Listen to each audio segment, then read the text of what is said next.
Hello అండి. పూజ అయిపోయింది. మేము ఇక్కడ కాళహస్తిలో ఉన్నామని చెప్పాను కదా. కాళహస్తిలో శ్రీ రామ పంచాయతనం గుడికి వచ్చామన్నమాట. ఈ గుడి కాశీలో లలితా పరమేశ్వరి అమ్మవారి టెంపుల్ ఉందని చెప్పాను కదా. తెలుగువారి టెంపుల్ అండి. తెలుగు రాజమండ్రి వారు తెలుగువారు అనమాట. మండవల్లి రామం గారు అని ఉంటారు. ఆయన కట్టించిన గుడి అనమాట కాశీలోది.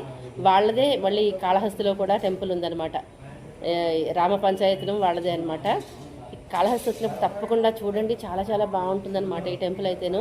అయితే పాత గుళ్ళు కూడా చాలా ఉన్నాయండి. కాళహస్తిలో బోల్డ్ గుళ్ళు ఉన్నాయి. అవన్నీ కూడా చూడండి. మన ఛానల్లో చిన్న రీల్స్ షార్ట్స్ పెడతాను. అవి చూసి మీరు కూడా వెళ్ళే ప్రయత్నం అయితే చేయండి. ఇక్కడికి వస్తే మాత్రం ఖచ్చితంగా ఈ గుడికి రండి. రామ పంచాయతీ చాలా బాగుంది. అన్నీ ఉంటాయన్నమాట. వినాయకుడు, శివుడు, హనుమత్, సీత, రామ, లక్ష్మణ, భరత, శత్రుఘ్నులు వీళ్ళందరూ ఉంటారనమాట. ఒక దగ్గరే ఉంటాయి. ఒక గుడికి వస్తే అన్నీ వచ్చినట్టే. లలితా పరమేశ్వరి అమ్మవారు కూడా ఉన్నారనమాట. ఈరోజు నిన్న పూజలు సూపర్గా జరిగినాయండి. అసలు నాకు నిజంగా నమ్మలేను, అంత అదృష్టం అనమాట. ఈరోజు విశేషం ఏంటంటే పౌర్ణమి, అలాగే మార్గశిర లక్ష్మీవారము, అలాగే దత్త జయంతి అండి. అందుకని ఇదేంటి తులసి దళాలతోటి పూజలు జరిగినాయి అనమాట. చూసారా, నేను పైకి వచ్చి వ్యూ మీకు చూపిద్దామని చెప్పి ఇక్కడ వ్యూ అంతా చూపిస్తున్నాను. చూడండి ఎంత బాగుందో, చాలా బాగుంది. ఇంకా పైకి వెళ్ళాను, అది వీడియో ఫుల్ వీడియో వస్తుంది. చంటి బ్లాగ్స్లో వస్తుంది.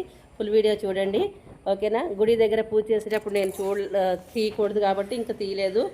గుడి కూడా ఇంకా బయట నుంచే చూపించాను, ఓకేనా. ఇదిగోండి మొత్తం అంతా వ్యూ చాలా బాగుంది. ఒకసారి వెనక్కి తిప్పి చూపిస్తాను, ఓకే. ఉంటాను. నచ్చితే లైక్, షేర్, సబ్స్క్రైబ్ చేయండి.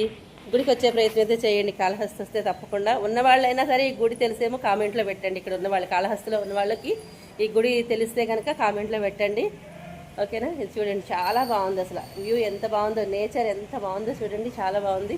ఒక్కసారి వెనక్కి తిప్పి చూపిస్తా. ఇదిగో చూడండి,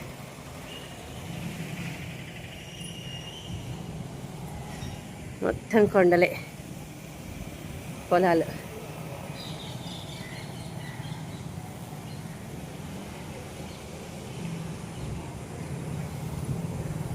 సరే ఉంటాను ఫ్రెండ్స్, బాయ్.